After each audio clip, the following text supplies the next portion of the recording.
Now is the screen visible? Yes, sir. Okay. This is the another stadium which is made up of steel structures. This is a stadium which is made up of steel, purely steel. Eiffel Tower is also made up of steel.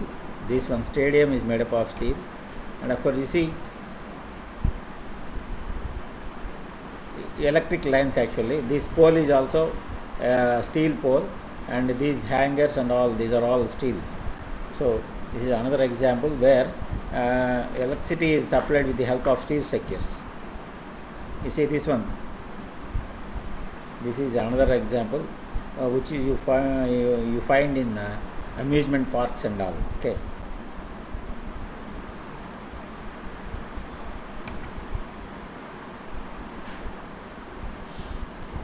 Main while designing the steel structures, in the design aspect we have to consider 4 points. First one is safety, second one is serviceability, third one is economy, and of course the last one is practicality. Okay, you have to look at all these 4 aspects while designing a steel structure.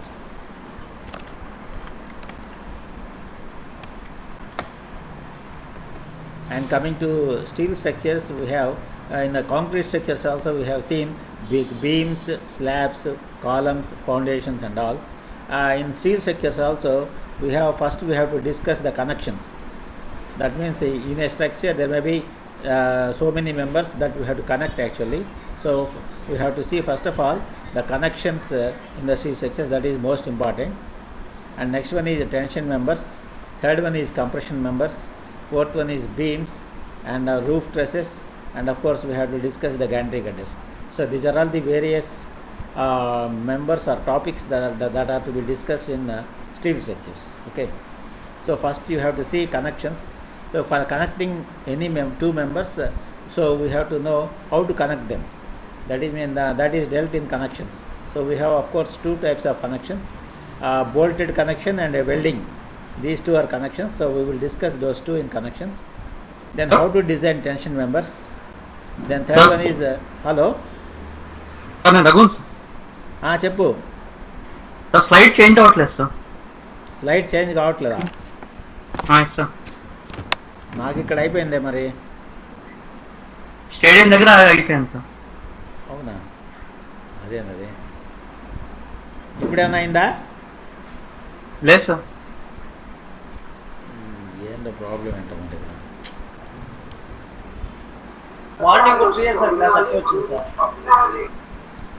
నేను ఇక్కడ scroll చేస్తున్నానే.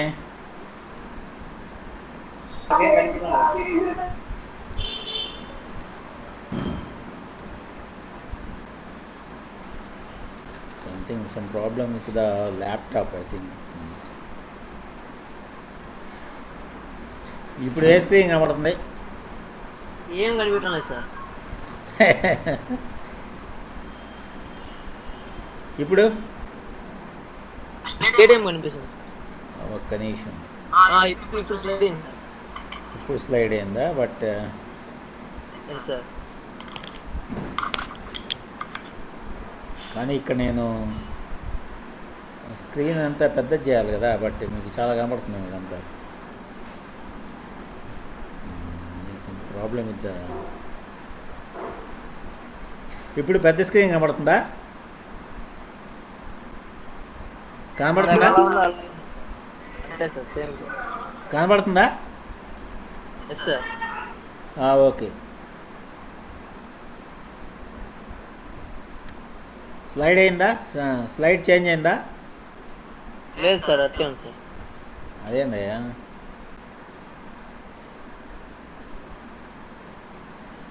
నేను change చేశాను. ఇప్పుడు change అయిందా? లేదు sir. What is the problem?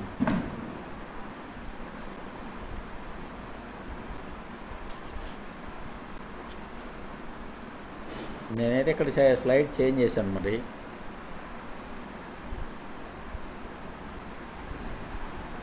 Change కావట్లేదు slides ఏమి? లేదు sir. I don't know what is the problem.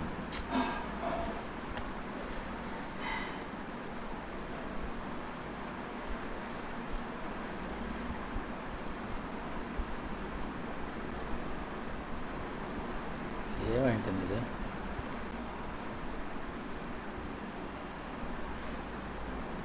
Sir చెప్పు. మీరు స్క్రీన్ రికార్డ్ చేసి వీడియో అప్లోడ్ చేసినప్పుడు మాత్రం వస్తుంది సార్. ఏంటండి? మీరు స్క్రీన్ రికార్డ్ చేస్తున్నారు కదా, రికార్డ్ చేస్తున్నాను ఇప్పుడు. ఇప్పుడు ఆ వీడియో మీరు కాలేజ్ వెబ్సైట్లో అప్లోడ్ చేసినప్పుడు మాత్రం మీరు చేసిందంతా వస్తుంది సార్. ఇప్పుడు మాత్రం రావట్లేదా? మాకు కనిపించట్లేదు. లాస్ట్ టైం కూడా ఇలానే జరిగింది. అదే మరి ప్రాబ్లం కదా ఇది. మీకు ఇప్పుడు అర్థం కావాలి కదా క్లాసు. అవును సార్, కానీ వీడియో అప్లోడ్ చేసినప్పుడు మీరు మాకు ఇంతకుముందు స్క్రోల్ చేసి వీడియో అప్లోడ్ చేసేటప్పుడు స్క్రీన్ అది ఉంది కాబట్టి అంత కనపడుతుంది కాదంలా. అప్పుడు మాకు కనిపించింది. మీకు కానీ మీకు ఇప్పుడు కనపడదు కదా. స్ట్రక్చరల్ డిజైన్ అని వచ్చింది సార్.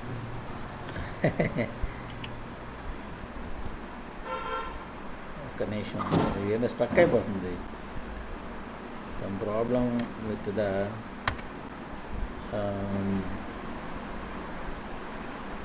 మారుతుందా ఇప్పుడు? ఇప్పుడు మారుతుందా? సార్ ఇప్పుడు స్ట్రక్చరల్ డిజైన్ వచ్చిందా? Yes sir. కానీ నేను స్క్రీన్ పెద్ద చేసినప్పుడు మీకు మారట్లేదు. Okay okay.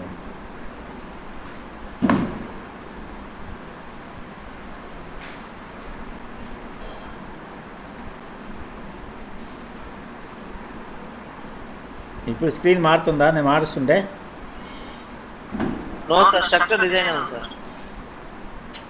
ఏదో ప్రాబ్లం ఉంది.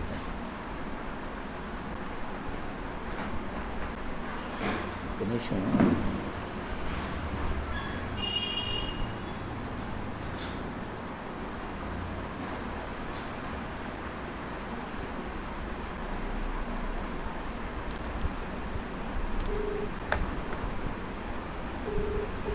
సిస్టమ్ ఏదో ట్రబుల్ లాగా ఉంది. Okay. For structural design of steel structures, we have to look at 4 aspects, and these 4 aspects are safety, serviceability, economy, and practicality. These 4 points we have to look after while designing a steel structure. Okay.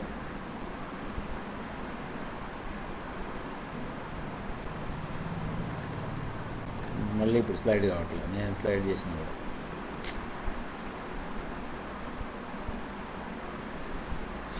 ఇప్పుడు slide మారిందా? Okay. Yeah. In case of concrete structures, we designed beams design చేసినాము, columns, footings, slabs అవన్నీ design చేసినాము. In the similar fashion, in case of steel structures, we have to discuss the following things. First one is we have to discuss the connections. Connections in the sense, for joining any two members, for connecting any two members, we need either bolts or welding. So connections lo manamu we will be discussing the bolts connections and welding connection. These two connections we will discuss in the connections. And after discussing the connections, then we have to discuss the tension members. How to design a tension member. Tension member in the sense, a member which is carrying tensile force is called tension member. Then after discussion of tension members, we will discuss the design of compression members. Compression members and it is nothing but columns. Then after compression members, we will design beams, and then we will discuss the roof trusses. How to design the roof trusses. మన షెడ్లన్నీ కూడా ట్రస్లు వేస్తాం కదా, roof trusses ఎలా design చేస్తాము. Then at the last, we design crane and gantry girders. So these are the topics that we are going to discuss in steel structures in our DDSS subject. Okay. So these are the different topics. Now of course, coming to the steel. What do you mean by steel? See, basically steel is nothing which steel is made up of, it is not a single material, it is an alloy. The basic material for making steel is iron. The parent material is iron, and not only iron, we will be adding 2 major components. The first component is carbon. So to the iron we add carbon, and maximum is 0.25 to 0.29%. This is the ratio of I mean the percentage of carbon that we add generally for making steel.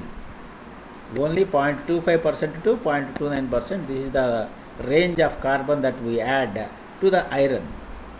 And next major material is manganese. So maximum percentage is 1.2% that we add to the iron.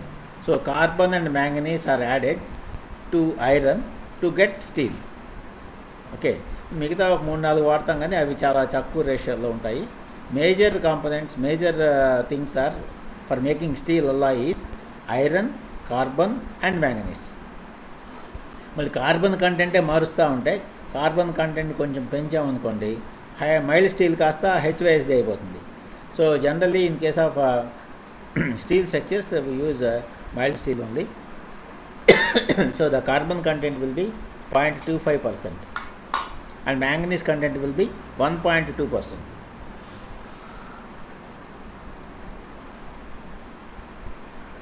గుర్తుపెట్టుకోండి, steel అనగానే మీరు it is not simply iron. ఐరన్కి ఈ రెండు add చేస్తాం మనం, carbon manganese, గుర్తుపెట్టుకోవాలి అది. So steel is an alloy but not a parent material. The parent material is iron. మనకు తెలుసు మైల్డ్ స్టీలు, అలాగే స్ట్రక్చరల్ స్టీల్ కూడా ఇది అనమాట. This is the stress strain diagram of mild steel. So first ఇనీషియల్గా straight లైన్లో ఉంటుంది, అంటే linear elasticity. Stress is directly proportional to strain ఉంటుంది ఇక్కడ first. So this is linear reason, elastic reason. దాని తర్వాత అప్పర్ ఈల్డ్ పాయింట్ ఉంటుంది, కొంచెం తర్వాత డౌన్ అవుతుంది, అది లోవర్ ఈల్డ్ పాయింట్ అవుతాం మనం. అప్పర్ ఈల్డ్, లోవర్ ఈల్డ్ చూసారా, పీక్ ఉన్నది అప్పర్ ఈల్డ్, మళ్ళీ కొంచెం డౌన్ అయింది అది లోవర్ ఈల్డ్. ఆ తర్వాత స్ట్రైట్గా ఉంటుంది, హారిజాంటల్గా ఉంటుంది. This is called yielding. ఎక్కడైతే కర్వ్ హారిజాంటల్గా వచ్చిందో, లోవర్ ఈల్డ్ నుంచి హారిజాంటల్గా వచ్చిందో, దిస్ ఈజ్ కాల్డ్ ఈల్డింగ్. కొంత ఈల్డ్ అయిన తర్వాత మళ్ళీ ఏమవుతుంది, మళ్ళీ స్ట్రెంగ్త్ గెయిన్ అవుతుంది. స్ట్రెంగ్త్ గెయిన్ అవడం వల్ల మళ్ళీ కర్వ్ పైకి రైజ్ అవుతుంది. ఓకేనా, మళ్ళీ పైకి రైజ్ అవుతుంది. సో ఇనీషియల్ పోర్షన్ వచ్చి ఎలాస్టిక్ పోర్షను, నెక్స్ట్ పోర్షన్ వచ్చి ప్లాస్టిక్ రేంజ్. అండ్ ఇక్కడ నుంచి ఇక్కడ దాకా పీక్ పాయింట్ వరకు this is strain hardening portion అంటాము. స్ట్రెయిన్ హార్డనింగ్ పోర్షన్ తర్వాత పీక్కి వెళ్ళిన తర్వాత మళ్ళీ స్ట్రెస్ పడిపోతుంది కిందకి, స్ట్రెస్ మళ్ళీ డౌన్ అవుతుంది, కర్వ్ డౌన్ అవుతుంది. This is called strain softening point. దీనిలోనే మనకి నెక్కింగ్ అన్నీ జరుగుతాయి అన్నమాట. నెక్కింగ్ ఫామ్ అయ్యి బ్రేక్ అవుతుంది. ఓకే, బ్రేకింగ్ చివరి జరుగుతుంది. ఎక్కడైతే బ్రేక్ అవుతుందో అక్కడ కట్ అయిపోయి అక్కడ ఆగిపోయినట్లు లెక్క కర్వ్. ఓకే, సో ఇది peak point, this is ultimate stress. ఇది వచ్చి breaking point, this is breaking point. Okay, so ఈ అల్టిమేట్ పాయింట్ నుంచి బ్రేకింగ్ పాయింట్ మధ్యలో ఏమవుతుంది, స్ట్రెయిన్ సాఫ్టనింగ్ జరుగుతుంది, అంటే నెక్కింగ్ జరుగుతుంది. నెక్కింగ్ అంటే మీకు తెలుసు కదా, ఒక చోట డయామీటర్ సన్నగా అయిపోతుంది, that is called neck, formation of neck. So necking takes place. And this is the stress strain diagram of steel, structural steel, or which is almost same to the mild steel. మనకు తెలుసు mild స్టీల్కి 25% ductility, 25% ఉంటుంది. ఏది percentage of elongation అంటే 100 centimetres bar తీసుకుంటే అది ఫైనల్గా 125 centimetres అవుతుంది. So 25 centimetres elongation they will be, that means 25% elongation will be they. So it is so ductile. అంటే ఇక్కడ తీసుకున్నప్పుడు మీకు 25% ఉంటుంది. మీకు ఇంకో నెక్స్ట్ డయాగ్రామ్ చూపిస్తాను చూడండి. ఇది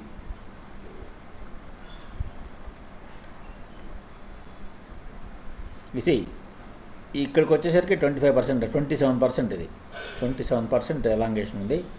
ఇక్కడ చూడండి, ఇక్కడ ఇదే అల్టిమేట్ స్ట్రెస్. ఇది అల్టిమేట్ స్ట్రెస్ దగ్గర చూస్తే 18% ఎలాంగేషన్ ఉంటుంది.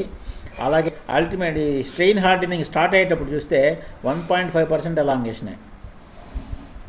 అలాగే ఎలాస్టిక్ లిమిట్ దగ్గర చూస్తే మీకు ఎలాంగేషన్ 0.15%. అంటే with in the elastic limit అది స్ట్రెచ్ అయ్యేది 0.15%.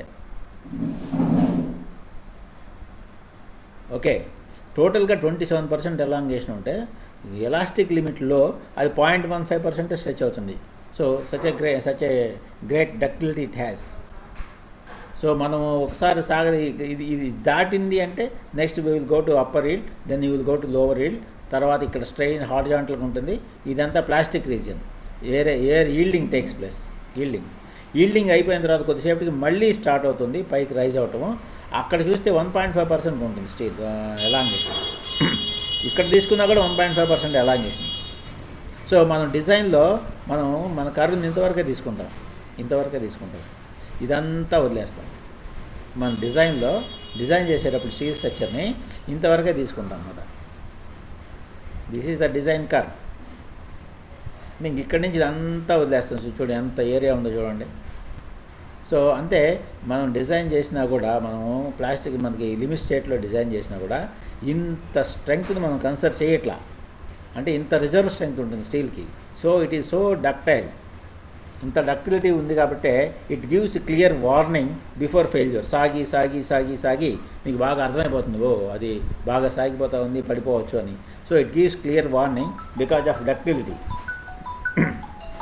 ఒక్క నిమిషం మాస్టర్ చెప్పండి. 2 సార్లు చేయండి మాస్టరు.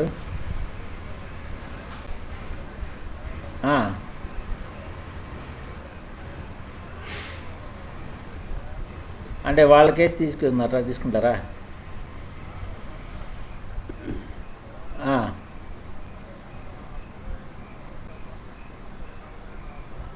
అది ఇచ్చేయండి పోదాం. ఇప్పుడు ప్రస్తుతానికి అడ్జస్ట్ అవుతారులేండి. లేదు మాస్టర్, అందుకదే కదా మీది ఇంత problem.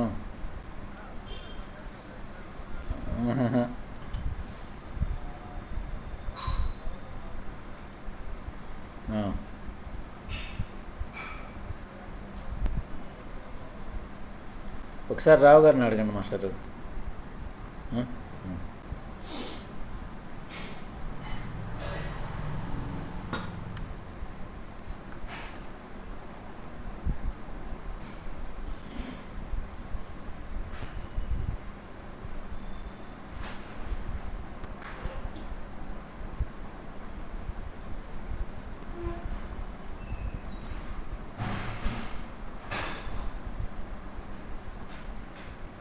Okay, this is the thing.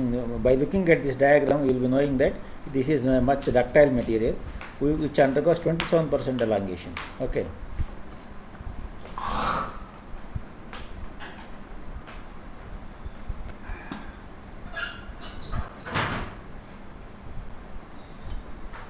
Then let us see the structural steel characteristics. Of course, ఇవన్నీ కొత్తవేం కాదని ఓల్డ్వే మనం తెలిసినవే అన్నీ. So the main property of the structural steel is elasticity. Okay, అంటే it regains its original shape when you unload the material. Okay, that is elasticity. So steel is an elastic material, remember that. And of course the next property is fatigue. Fatigue means what?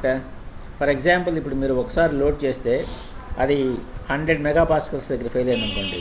Fatigue అంటే ఏంటి? దాన్ని load apply చేయడం తీసేయటం అట్లా cyclic loading కనుక చేస్తే మీరు అది 100 మెగాపాస్కల్స్ దగ్గర ఫెయిల్ అవ్వాల్సింది 80 మెగాపాస్కల్స్ దగ్గర ఫెయిల్ అవుతుంది. That is called fatigue. So that 80 megapascals is called endurance limit, so which is called as fatigue. అంటే సైక్లిక్ లోడింగ్ అప్లై చేయడం వల్ల లోడ్ వేసి మళ్ళీ తీసేశారు, మళ్ళీ లోడ్ వేశారు, మళ్ళీ తీసేశారు, లోడ్ వేసేశారు, మళ్ళీ తీసేశారు, అట్లా చేస్తూ ఉంటే ఏమవుతుంది? So it actually the failure load is 100 మెగాపాస్కల్స్, 100 failure stress, కానీ 80 మెగాపాస్కల్స్కే ఫెయిల్ అవుతుంది. That is called fatigue.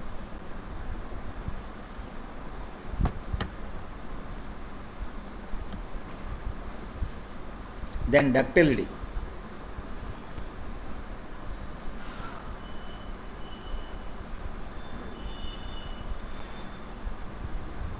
ఇప్పుడే చూసాం డక్టిలిటీ అనేది డిఫార్మేషన్ కెపాసిటీ. అది ఫెయిల్ అయ్యే ముందు ఎంత డిఫార్మ్ అవుతుంది, ఎంత ఎక్కువ డిఫార్మ్ అయితే అంత బాగా డక్టిలిటీ ఉన్నట్టు. So steel is a more ductile material, that we know already. ఇప్పుడే చూసాము 25% ఎలాంగేషన్ ఉంటుందని. ఏ మెటీరియల్ కూడా అంత ఉండదు.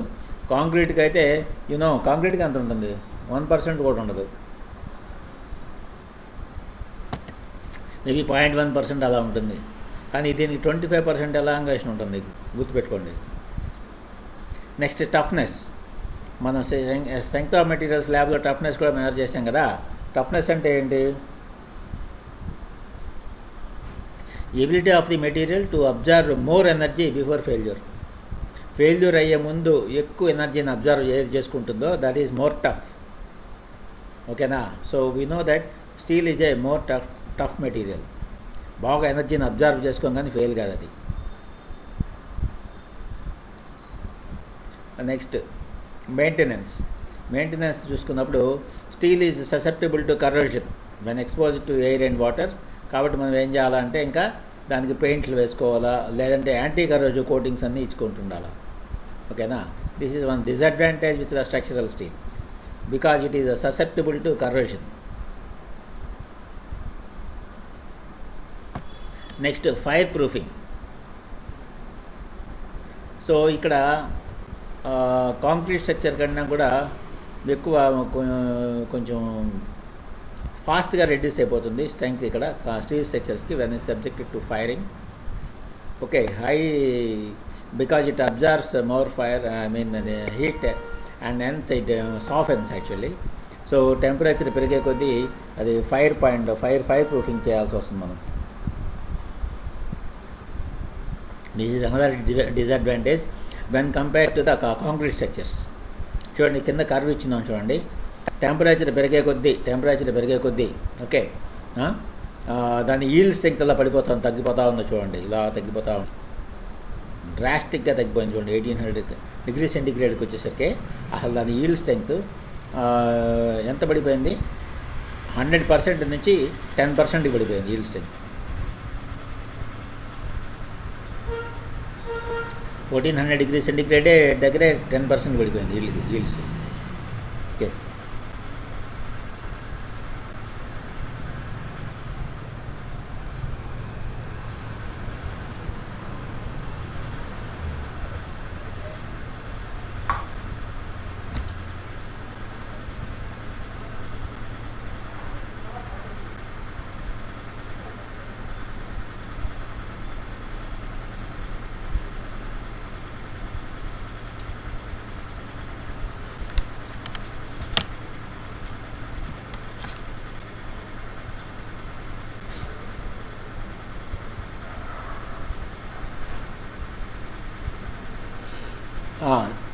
నెక్స్ట్ స్టీల్ రెయిన్ఫోర్స్డ్ కాంక్రీట్ స్ట్రక్చర్స్లో ఆర్సీసీలో we will be using steel in the form of bars, reinforcement bars, అంతే కదా, ఇంకా అంతకన్నా ఏమి యూజ్ చేయాలి, బార్స్ రూపంలో యూజ్ చేస్తాం స్టీల్ని. But while designing the steel structures కన్స్ట్రక్షన్లో we use different shapes. We use I sections, okay, we use L sections, angle sections, we use channel sections, we use Z sections, we use T sections. Okay, these are all different types of sections we use in steel structures. Okay, మనం ఇప్పుడు రైలు పట్టాలు చూసుకున్నాం అనుకో, I section. అది I section అంటే అన్సిమెట్రిక్ I section. అలాగా మీరు ఏ steel structure చూసుకున్నా కూడా different sections will be using. మనం రాడ్స్తో ఏం చేయలేము అక్కడ. రాడ్స్ ఓన్లీ రెయిన్ఫోర్స్డ్ కాంక్రీట్ స్ట్రక్చర్లోనే యూజ్ చేస్తాము. But we use different sections, channel section, I section, L section, T section, ఇవన్నీ different sections we use in case of steel. ఇవిగాక light gauge steel sections అని ఉంటాయి. అది మీరు మేబీ జాగ్రత్తగా గమనిస్తే మీరు రైల్వే స్టేషన్స్లో కూడా గమనించవచ్చు. లైట్ గేజ్ స్టీల్ సెక్షన్స్ అంటే పల్చగా చాలా రేకుల్లాగా ఉంటాయి అన్నమాట. ఆ రేకునే ఇలా బెండ్ చేస్తారు యాంగిల్ సెక్షన్లో, యాంగిల్ షేప్లో, ఛానల్ షేప్లో, జెడ్ షేప్లో, హ్యాట్ షేప్లో. These are all called light gauge steel sections. Light gauge steel sections, cold formed. ఓకేనా? బాగా టెంపరేచర్ రెడ్యూస్ చేసిన టెంపరేచర్లో బెండ్ చేస్తారు ఇలా ఈ షేప్లోకి.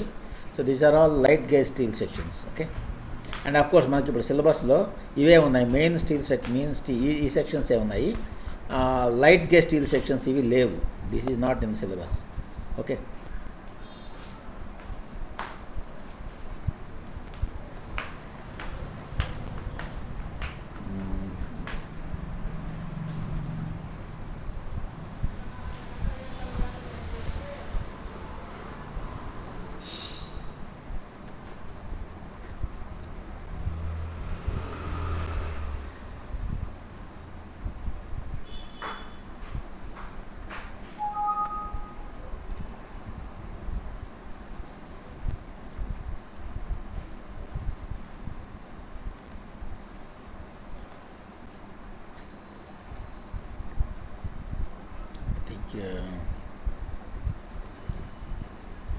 ప్రాబ్లం విత్ ఇదే చాలా స్లోగా ఉన్నట్టుంది మీరు చెప్పినట్టు ల్యాప్టాపే అది ప్రాబ్లం. ఓకే, చాలా స్లోగా ఉంది, వైరస్ ఉందా?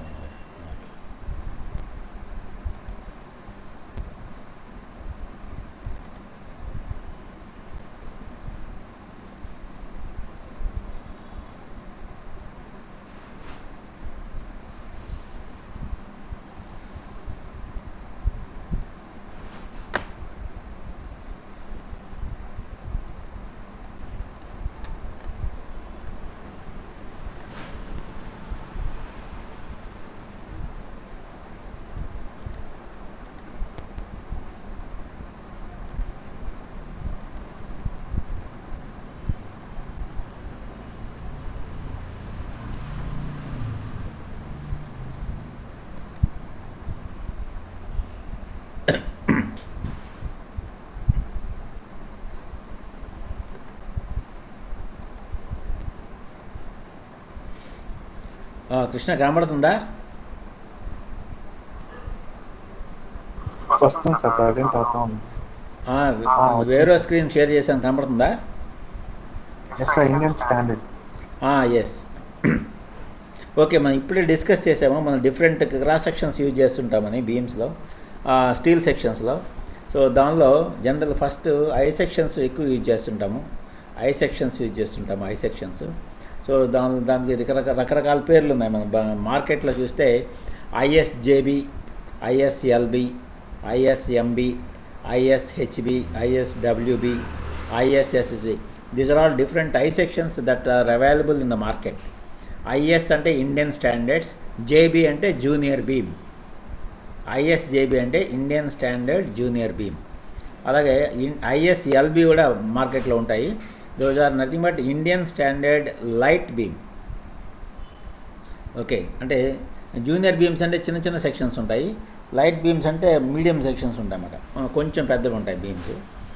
Next Indian standard MB, ISMB, Indian standard medium beams, medium weight beams. Okay, next Indian standard ISHB, Indian standard heavy weight beams, Indian standard heavy weight beams, ISHB అంటాం.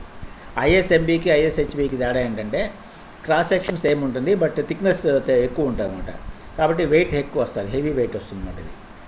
So same cross సెక్షనే. So okay, same cross సెక్షనే ఉంటుంది.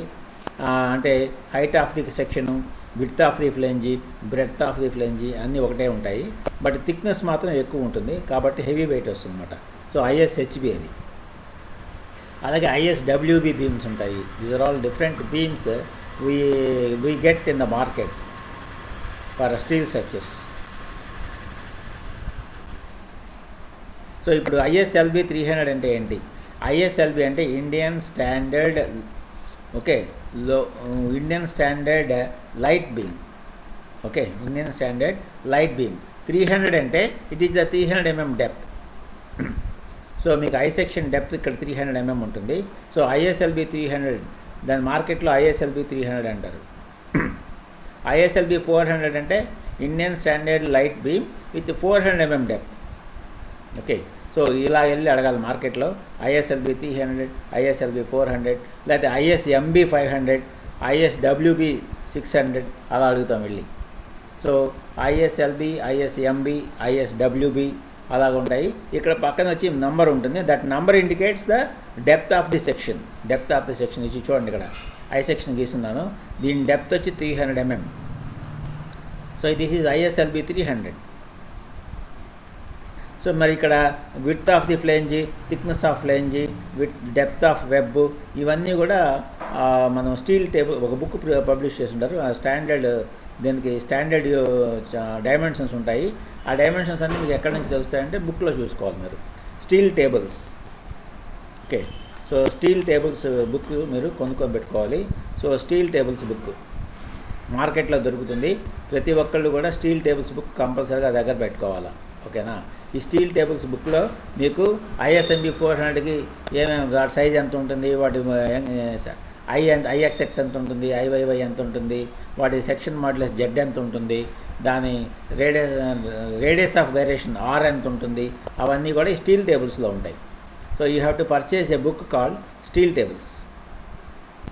So ఈ steel tables లేదే మనం structural steel design చేయలేమన్నమాట. Okay, you must purchase this steel tables. And similarly code book వచ్చి ఇక్కడ IS 800. This is IS 800 is the code book that you have to follow for design of steel structures. Concrete స్ట్రక్చర్స్కి అయితే IS 456 వాడాము. ఇప్పుడు steel స్ట్రక్చర్స్కి అయితే IS 800 వాడాలి.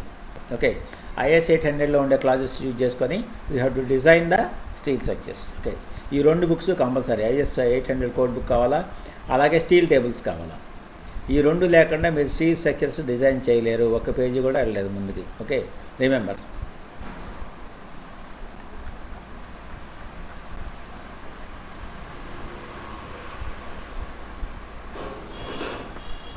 అలాగే మీకు ఛానల్ సెక్షన్స్ అని చెప్పాను. ISMC Indian standard medium channel. Okay, ISLC Indian standard light weight channel, అలా ఉంటాయన్నమాట. ISMC, ISLC అలా ఛానల్స్ కావాలంటే ISMC C ఉంటుంది ఇక్కడ. ఐ సెక్షన్స్ కావాలంటే B ఉంటుంది, బీమ్స్ ఉంటాయన్నమాట ఇక్కడ. నెక్స్ట్ ISA అంటే ఇండియన్ స్టాండర్డ్ యాంగిల్ సెక్షన్. ఇది యాంగిల్ సెక్షన్. ఇది చూడండి, ఇది యాంగిల్ సెక్షను. యాంగిల్ సెక్షన్ తెలుసు కదా, మీరు బజార్లో చూసే ఉంటారు చాలా చోట్ల. ఎల్ సెక్షన్, ఇది యాంగిల్ సెక్షను. దీన్ని ISA అంటారు, ఇండియన్ స్టాండర్డ్ యాంగిల్. మనం ఇందాక ISLB 300 అన్నట్టుగానే ఇక్కడ ISA, ఫర్ ఎగ్జాంపుల్ ISA 75/60/6 అని రాసి ఉంటుంది. అంటే 75 అంటే లెంగ్త్ ఆఫ్ వన్ లెగ్, 60 అంటే length of another leg, and 6 అంటే థిక్నెస్ ఆఫ్ లెగ్స్. సో ఇప్పుడు ఈ యాంగిల్ సెక్షన్ తీసుకుంటే ఈ ISA 75/60/6 ఇది. అంటే ఈ లెంగ్త్ 75 ఉంటుంది, ఇది 60 ఉంటుంది. థిక్నెస్ ఆఫ్ యాంగిల్ సెక్షన్ వచ్చి 6 mm ఉంటుంది. So this is ISA 75/60/6. This is the channel section. Okay,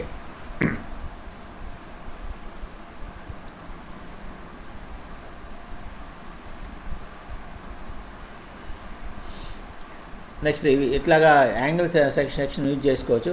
అలా కాకుండా 2 యాంగిల్స్, ఇటొక యాంగిల్ ఇటొక యాంగిల్, రెండింటిని కలిపి వాడుకోవచ్చు. This is called built up section. ఒక యాంగిల్ సెక్షన్ సరిపడదు అనుకో స్ట్రెంగ్త్, 2 యాంగిల్స్ యూజ్ చేస్తాము. 2 యాంగిల్స్ని ఒక యాంగిల్ ఇట్లాగా, ఒక యాంగిల్ ఇట్లాగా, these 2 angles are connected back to back. This is called built up section. అలాగే ఇక్కడ చూడండి, ఇదొక ఛానల్ సెక్షను, అలాగే ఇదొక ఛానల్ సెక్షను. ఈ 2 ఛానల్స్ని పైన ఒక ప్లేటు, కింద ఒక ప్లేట్ వేసి కలిపాం. ఓకే, పైన ఒక ప్లేట్ వేసాము, అలాగే కింద ఒక ప్లేట్ వేసి కలిపాం. This is also called built up section. ఒక ఛానల్ సరిపోలేదు కాబట్టి 2 ఛానల్స్ వాడుతున్నాము. ఈ 2 ఛానల్స్ని కూడా ఇలా పెట్టాము, ఫేస్ టు ఫేస్. ఛానల్స్ని ఫేస్ టు ఫేస్ పెట్టాము ఇక్కడ. అలాగే ఛానల్స్ని బ్యాక్ టు బ్యాక్ కూడా పెట్టచ్చు. ఇక్కడ ఛానల్స్ని ఫేస్ టు ఫేస్ పెట్టాము. ఇక్కడ ఒక ఛానల్ ఇలా ఉంది. ఓకే, మళ్ళీ 2వ ఛానల్ దాన్ని ఫేస్ చేస్తూ ఉంది, ఇటువైపు ఉంది దాన్ని. So 2 channels face to face. ఈ 2 ఛానల్స్కి మళ్ళీ పైన ఏం చేసాము, ఒక కవర్ ప్లేట్ పెట్టాము. This is 1 plate and this is another plate. So ఇట్లా కూడా కనెక్ట్ చేస్తాం అన్నమాట. These are all called built up sections. అంటే ఒకదానికంటే ఎక్కువ వాడితే సెక్షన్ మనము దాన్ని బిల్టప్ సెక్షన్ అంటాం అన్నమాట. Okay, so these are called built up sections. అలా కాకుండా ఒక్క ఛానలే, లేకపోతే ఒక్క ఐ సెక్షను, లేకపోతే ఒక్క యాంగిల్ సెక్షన్ యూజ్ చేస్తే అది individual section. That is called individual section.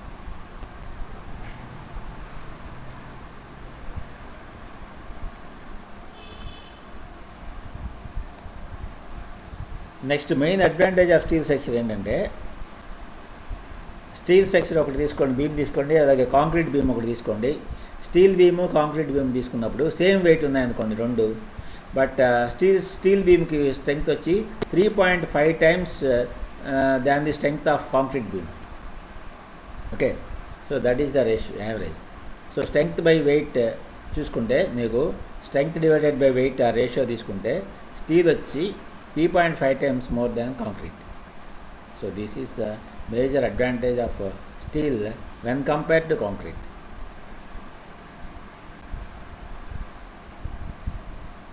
So same wait ఉన్నాయనుకోండి, ఒక బీమ్ తీసుకున్న స్టీల్ బీమ్ ఒకటి తీసుకో, కాంక్రీట్ బీమ్ ఒకటి తీసుకో, రెండింటికి వెయిట్ ఒకటే ఉంది. వెయిట్ ఒకటే ఉన్నప్పుడు దీని స్ట్రెంగ్త్ ఎంత ఉంటుందంటే steel beam strength 3.5 times more than the strength of concrete beam. Okay, of course ఇవన్నీ ఇందాక ఆల్రెడీ డిస్కస్ చేసాము. These are all we discussed already. Then we discuss loads and we shall close now. We have of course మనకి already తెలుసు, మనకి లోడ్స్కి వచ్చేసరికి dead loads ఉంటాయి, live loads ఉంటాయి, విండ్ లోడ్స్ ఉంటాయి, ఎర్త్క్వేక్ లోడ్స్ ఉంటాయి. ఓకేనా? డెడ్ లోడ్స్ అంటే ఏంటి? Self weight of the member, self weight of beam, self weight of column, self weight of roof, whatever it may be, these are all self weight. Then అలాగే floor finishings.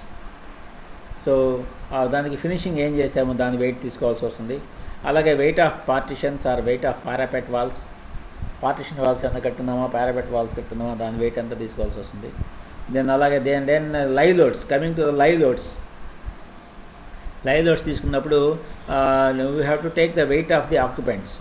మనం దాన్ని occupy చేసే మనుషుల wait తీసుకోవాల్సి వస్తుంది. అలాగే ఏమన్నా industrial buildings అయినప్పుడు దానిలో ఉండే మెషినరీ వెయిట్ తీసుకోవాల్సి వస్తుంది, furniture weight. You have to take all these comes under live loads. Because furniture ఈరోజు పెడతాము, రేపు తీసేస్తాము, అలాగే మెషినరీ పెడతాము, తీసేస్తాము. కాబట్టి ఇవన్నీ కూడా లైవ్ లోడ్స్. మనుషులు లాగనమాట, మనుషులు కొద్దిసేపు ఉంటారు, మళ్ళీ తర్వాత వెళ్ళిపోతుంది, క్లాస్ అయిపోగానే వెళ్ళిపోతాం కదా. సో అలాగే మెషినరీ కూడా, అలాగే ఫర్నిచర్ కానీ. అఫ్కోర్స్ మెషినరీ ఒక్కోసారి డెడ్ వెయిట్ కింద కూడా తీసుకోవచ్చు, ఎందుకంటే ఎప్పటికీ మార్చమనుకుంటే దాన్ని డెడ్ వెయిట్ కింద తీసుకోవచ్చు, లేకపోతే we will be taking it as live load also. Then అలాగే బ్రిడ్జెస్ మీద ఉన్నప్పుడు weight of vehicles, these are all live loads. Okay, then coming to environmental loads, one is wind load. Wind load is a type of environmental load, and second one is snow load. Snow load is also an environmental load, and third one is earthquake load. Earthquake load is also environmental load. So దీన్ని environmental load అంటాము. Okay, wind load, snow load, అలాగే earthquake load. So ఇవన్నీ కూడా loads అన్నీ మనం తీసుకోవాలి ఒక structure design చేసేటప్పుడు.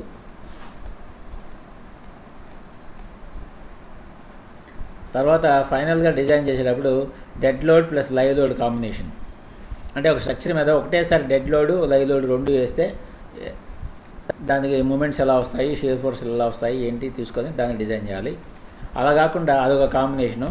ఇంకొక కాంబినేషన్ ఏంటంటే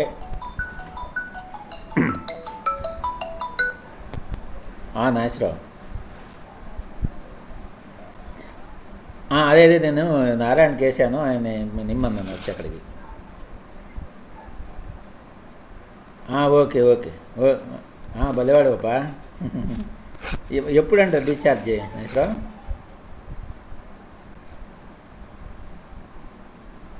అవునా? Okay okay okay okay okay okay okay Nageswararao, అట్లాగే.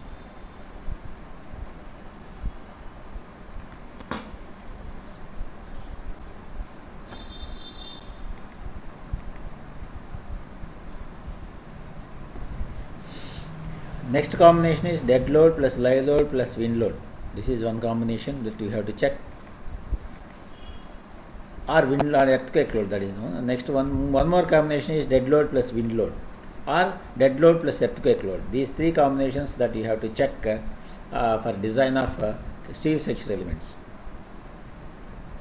అంటే మీరు డెడ్ లోడ్కి సపరేట్గా అనాలిసిస్ చేయాలా, లైవ్ లోడ్కి సపరేట్గా అనాలిసిస్ చేయాలా, విండ్ లోడ్కి సపరేట్గా అనాలిసిస్ చేయాలా, ఎర్త్క్వేక్ లోడ్కి సపరేట్గా అనాలిసిస్ చేసుకొని, so dead load plus live load కలిపితే ఎంత ఉంటుంది, అలాగే dead load live load wind load కలిపితే ఎంత ఉంటుంది, dead load plus wind load ఒకటే కలిపితే ఎంత ఉంటుంది, ఇన్ని కాంబినేషన్లు తీసుకొని వీటిలో ఏది క్రిటికల్ అయితే దానికి డిజైన్ చేయాలి.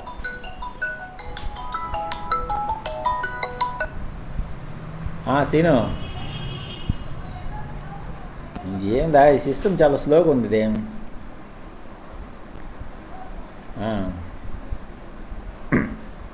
అది ఇంకోటిను, ఇది స్క్రీన్ షేర్ చేస్తే పీపీటీ అప్పుడు మనం స్క్రీన్ పెద్ద చేస్తాం కదా, అప్పుడు వాళ్ళకి స్లైడ్ కావట్లేదంట, స్లైడ్స్ అవి మనం స్లైడ్ మార్చినప్పుడు వాళ్ళకి మారట్లేదంట. మారట్లేదంట. అంటే స్క్రీన్ మనం పెద్దది చేస్తే, అలా కాకుండా స్క్రీన్ చిన్నది చేసుకొని చెప్తే బాగానే ఉంది. అదేం ప్రాబ్లం అర్థం కాక ఇందాక కాల్ చేశాను. స్క్రీన్ మ్యాక్సిమైజ్ చేయకుండా పీపీటీ చిన్నదే మినిమైజ్ చేసి చెప్తాను. అదే సరేలే సార్, అట్లాగే ఓకే క్లాస్లో.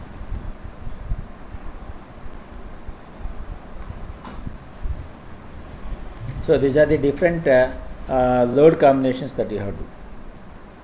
అంటే ఇప్పుడు dead load plus live load combination తీసుకున్నాం అనుకో.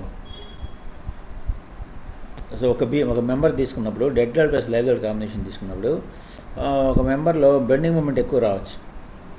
అలా కాకుండా dead load plus wind load combination తీసుకున్నాం అనుకో, ఒక అదే మెంబర్లో షియర్ ఫోర్స్ ఎక్కువ రావచ్చు. ఓకే, ఏది క్రిటికల్ అయితే దానికి డిజైన్ చేయాల్సి వస్తుంది. Okay, in that fashion.